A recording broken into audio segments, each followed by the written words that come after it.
वो अभी 10 दिन ही गुजरे थे कि सास पास बैठी हुई थी। अवनी बेटी, बस ऊपर वाला अब मुझे पोते का मुंह दिखा दे।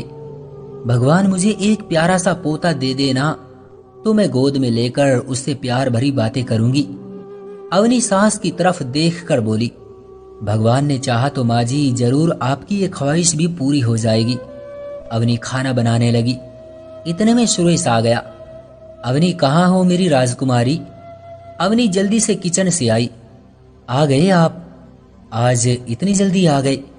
सुरेश आशिकाना अंदाज में बोला, क्या करूं मेरी जान, अब तो आपके बिना दिल ही नहीं लगता, दिन गुजरता ही नहीं। बस दिल चाहता है आपके पास रहूं, आपके साथ रहूं। अवनी सुरेश की आंखों में देखकर कहने लगी, सुरेश आप भी ना बस फिल्मी हो जाते हैं। जाओ जाकर चेंज कर लो, मैं आपके लिए चाय बनाती हूं। सुरेश अवनी का हाथ पकड़कर बोला, अवनी बस हर वक्त काम ही करती रहती हो। अवनी हंसने लगी। सुरेश जाए जाकर फ्रेश हो जाइए, बाद में बात कर लेंगे।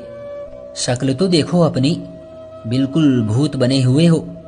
सुरेश जल्दी से फ्रेश हुआ। ठंड बहुत ज्यादा थी। मन में सोचने लगा, इस सर्दी काश चाय के साथ पकोड़े होते तो मजा ही आ जाता। माँ के पास बैठ गया, माँ से बातें करने लगा। इतने में अवनी चाय लेकर आ गई और साथ में पकोड़े भी बना लिए थे। सुरेश के चेहरे पर हल्की सी मुस्कुराहट खुशबू से बिखर गई। क्या सच में ऐसा मुमकिन है? क्या ये कोई जादू तो नहीं हुआ?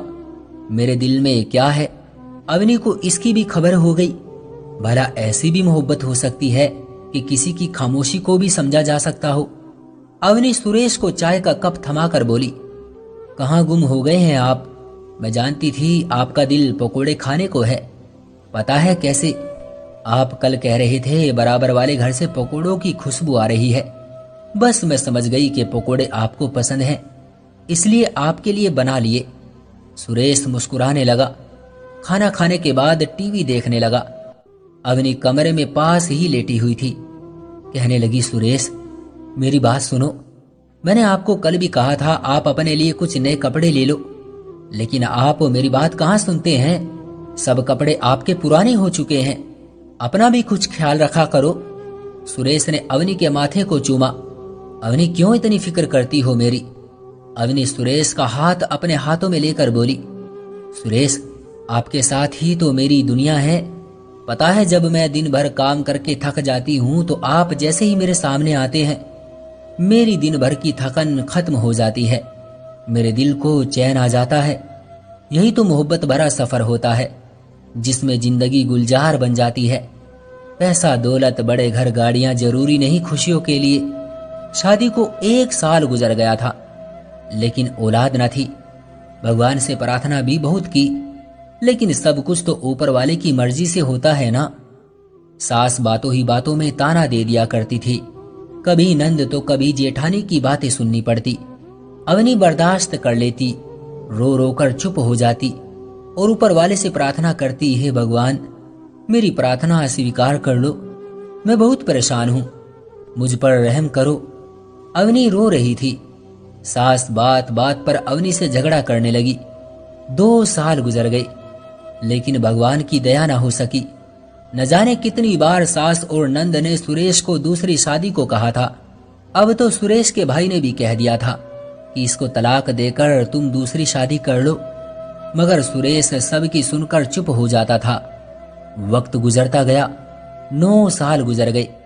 अवनी मां न बन सकी। सुरेश यूं ही अवनी से मोहब्बत करता रहा। कभी अवनी को यह महसूस नहीं होने दिया कि मां न बनने की वजह से सुरेश की मोहब्बत में कोई कमी आ गई है। अवनी, ये देखो तुम्हारे लिए कितना प्यारा सूट लेकर आया हूं। मार्केट गया था, एक शॉप पर देखा, मुझे बहुत पसंद आया, बस फिर तुम्हारे लिए ले लिया। अवनी सुरेश की मोहब्बत पर कुर्बान थी। सुरेश अवनी का बहुत ख्याल रखता था, हर छोटी बड़ी ख्वाहिश पूरी किया करता था। एक दिन सुरेश की मौसी घर आई। सुरेश की माँ और मौसी ने अवनी को कहा, तुम हमारे सुरेश से तलाक ले लो और जाओ यहाँ से, हमारी जान छोड़ो, हम अपने सुरेश की दूसरी शादी करवाएंगे। तू मनहूस औरत है, हमारे सुरेश के 9 साल खा गई तू। अवनी की आंखों से आंसू बहने लगे। मौसी जी, मेरा क्या कसूर है इसमें भला? मैं भी तो चाहती हूँ कि मेरी औलाद हो, लेकिन अब मेरे बस में कुछ है ही नहीं, तो मैं क्या करूं? सास गुस्से में बोली, तो तुम्हारे बस में जो है वो करो ना। सुरेश की जान छोड़ो। आज अवनी का बर्थडे भी था। अवनी खामोश हो गई। अवनी रोते हुए बोली, ठीक है मौसी जी, मैं सुरेश को तलाक दे दूंगी, आप परेशान ना हो। सास अवनी की तरफ देख कर बोली, हमारा न सही, बेचारे सुरेश पर ही कुछ रहम करो। सब मिलकर सुरेश की दूसरी शादी सुरेश की मौसी की दोस्त की बेटी के साथ करना चाहते थे। अवनी कमरे में बैठी बहुत रोई थी। फिर सुरेश की फोटो को सीने से लगाकर बोली, सुरेश, मैं आपकी खुशी के लिए आपसे दूर हो जाऊंगी। सुरेश ऑफिस से वापसी पर अवनी के लिए केक लेकर आया था। आज अवनी का बर्थडे था। घर आया तो मौसी भी आई हुई थी। मौसी के पैर छुए और पास बैठ गया, लेकिन आज अवनी नजर नहीं आ रही थी। अवनी को आवाज दी, लेकिन अवनी कमरे में ही बैठी रही। मौसी कहने लगी, मैं तो अपने सुरेश की दूसरी शादी करूंगी, अपने बेटे के लिए चांद सी बहू लाऊंगी। सुरेश हंसने लगा, मौसी जी, आप भी कैसी मजाक करती हैं। केक का डब्बा उठाया, कमरे में चला गया। अवनी बेड पर लेटी हुई थी। सुरेश पास बैठा और कहने लगा, अवनी, ठीक तो हो ना? आज खाना नहीं बना रही हो क्या? तुम्हारी तबीयत तो ठीक है ना? अवनी चुप रही। सुरेश ने कपड़े चेंज किए और फिर अवनी के पास आकर बैठ गया। अवनी मेरी जान, क्या हो गया तुमको? अवनी गुस्से से बोली, सुरेश, मुझे आपसे जरूरी बात करनी है। सुरेश पास बैठा था। बोलो मेरी जान, क्या बात करनी है तुम्हें? सुरेश ने अवनी के सामने केक वाला डब्बा रखते हुए कहा था।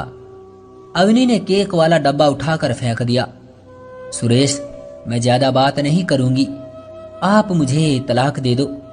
सुरेश मुस्कुराकर कहने लगा, पागल, ये क्या कह रही हो?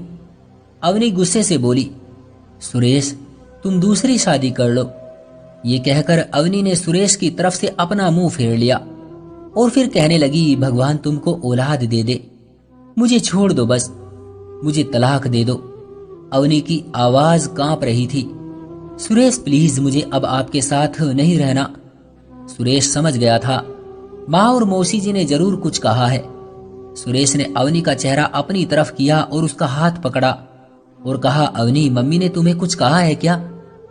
अवनी नहीं में सर हिलाने लगी। नहीं, मुझे किसी ने कुछ नहीं कहा। सुरेश ने दोनों हाथ पकड़े और बड़े प्यार से कहने लगा, अरे मेरी लाडली सी जान, भला तुमने ये कैसे सोच लिया कि मैं तुम्हारे बिना रह लूंगा? अवनी रो रही थी। सुरेश, आप दूसरी शादी कर लो, मुझे कोई ऐतराज नहीं है। सुरेश ने अवनी के आंसू साफ किए। अवनी, अगर मैं दूसरी शादी कर भी लूं तो फिर भी औलाद ना हुई तो क्या फिर दूसरी के बाद तीसरी शादी करूं? अवनी, अगर मेरे नसीब में औलाद है तो ऊपर वाला तुमसे ही देगा। आज तलाक की बात की है, आज के बाद कभी ऐसी बात ना करना। अवनी कहने लगी, सुरेश, बस मैं अब और ताने नहीं बर्दाश्त कर सकती। सुरेश ने अवनी का हाथ थामा, मौसी और माँ के पास गया। मौसी की तरफ देख कर बोला, मौसी जी, किसी की बेटी का घर उजाड़कर किसी और की बेटी का घर बसाने का आप कैसे सोच सकती हैं? और माँ, आप भी सुन लो, अवनी को तलाक देना तो दूर, मैं ऐसा सोच भी नहीं सकता। माँ, इसमें अवनी का क्या कसूर है कि आप इस बेचारी को मुझसे दूर कर रही हो? अगर आपको अवनी से दिक्कत है तो मैं भी अवनी के साथ घर से चला जाऊंगा। अवनी सिसकियां ले लेकर रो रही थी।